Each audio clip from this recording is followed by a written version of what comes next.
ओम नमो भगवते वासुदेवाय। सभी भक्तों को जय श्री राधे कृष्ण। श्रीमद् भागवत महापुराण चतुर्थ स्कंद षोडशो अध्यायः। वंदीजन द्वारा महाराज पृथु की स्तुति। श्री मैत्रेय जी कहते हैं, महाराज पृथु ने जब इस प्रकार कहा तब उनके वचनामृत का आस्वादन करके सूत आदि गायक लोग बड़े प्रसन्न हुए। फिर वे मुनियों की प्रेरणा से उनकी इस प्रकार स्तुति करने लगे।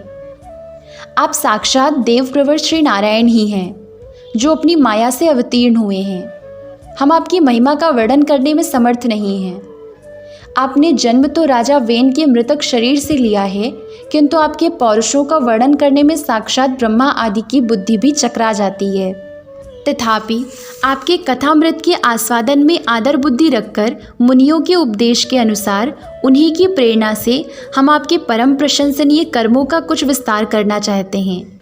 आप साक्षात श्री हरि के कलावतार हैं और आपकी कीर्ति बड़ी उदार है।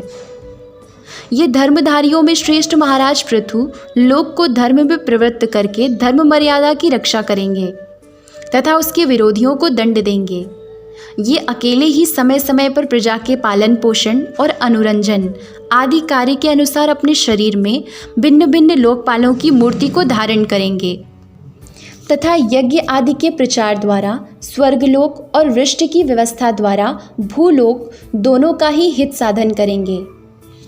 ये सूर्य के समान अलौकिक, महिमान्वित, प्रतापवान और समदर्शी होंगे।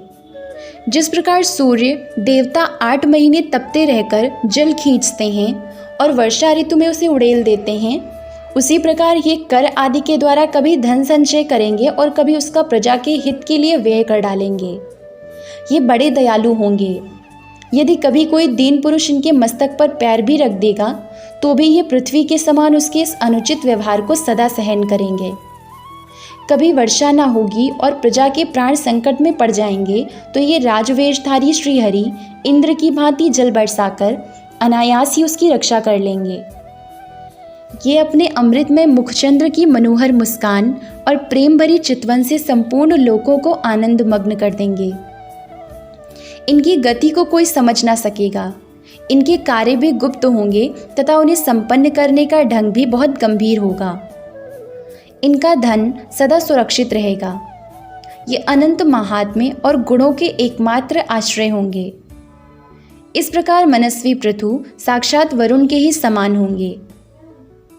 महाराज पृथु वेन रूप अरण्य के मंथन से प्रकट हुए अग्नि के समान हैं।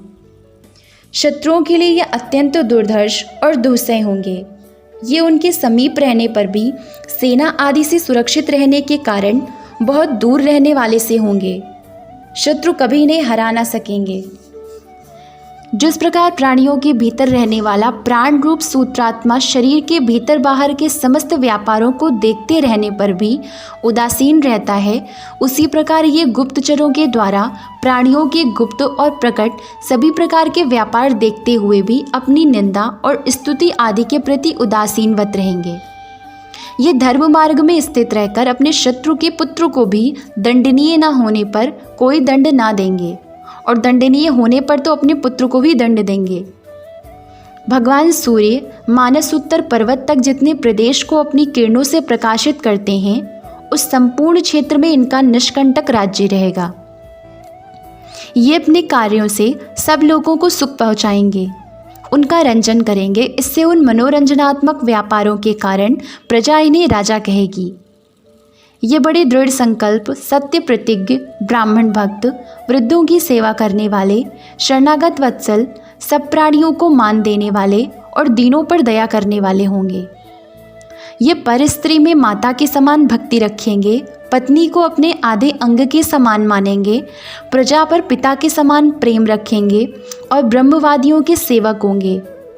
दूसरे प्राणी इन्हें उतना ही चाहेंगे जितना अपने शरीर को। ये सुहृदों के आनंद को बढ़ाएंगे। ये सर्वदा वैराग्यवान पुरुषों से विशेष प्रेम करेंगे और दुष्टों को दंडपाणी यमराज के समान सदा दंड देने के लिए उद्यत रहेंगे। तीनों गुणों के अधिष्ठाता और निर्विकार साक्षात श्री नारायण ने ही इनके रूप में अपने अंश से अवतार लिया है, जिनमें पंडित लोग अविद्यावश प्रतीत होने वाले इस नानात्व को मिथ्या ही समझते हैं। ये अद्वितीय वीर और एकछत्र सम्राट होकर अकेले ही उदयाचल पर्यंत समस्त भूमंडल की रक्षा करेंगे तथा अपने जयशील रथ पर चढ़कर धनुष हाथ में लिए सूर्य के समान सर्वत्र प्रदक्षिणा करेंगे। उस समय जहाँ तहाँ सभी लोकपाल और पृथ्वीपाल इन्हें भेंटें समर्पण करेंगे। उनकी स्त्रियां इनका गुणगान करेंगी और इन आदिराज को साक्षात श्रीहरि ही समझेंगी। ये प्रजापालक राजाधिराज होकर प्रजा के जीवन निर्वाह के लिए गोरूप धारिणी पृथ्वी का दोहन करेंगे और इंद्र के समान अपने धनुष के कोनों से बातों की बात में पर्वतों को तोड़ फोड़ कर पृथ्वी को समतल कर देंगे। रणभूमि में कोई भी इनका वेग नहीं सह सकेगा। जिस समय ये जंगल में पूंछ उठाकर विचरते हुए सिंह के समान अपने आजगव धनुष का टंकार करते हुए भूमंडल में विचरेंगे, उस समय सभी दुष्टजन इधर उधर छिप जाएंगे। ये सरस्वती के उद्गम स्थान पर 100 अश्वमेध यज्ञ करेंगे। तब अंतिम यज्ञ अनुष्ठान के समय इंद्र इनके घोड़े को हर कर ले जाएंगे। अपने महल के बगीचे में इनकी एक बार भगवान सनत कुमार से भेंट होगी।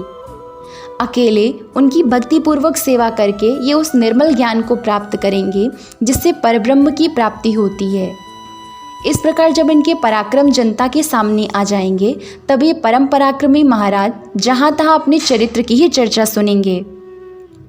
इनकी आज्ञा का विरोध कोई भी ना कर सकेगा तथा ये सारी दिशाओं को जीतकर और अपने तेज से प्रजा के क्लेश रूप कांटे को निकालकर संपूर्ण भूमंडल के शासक होंगे।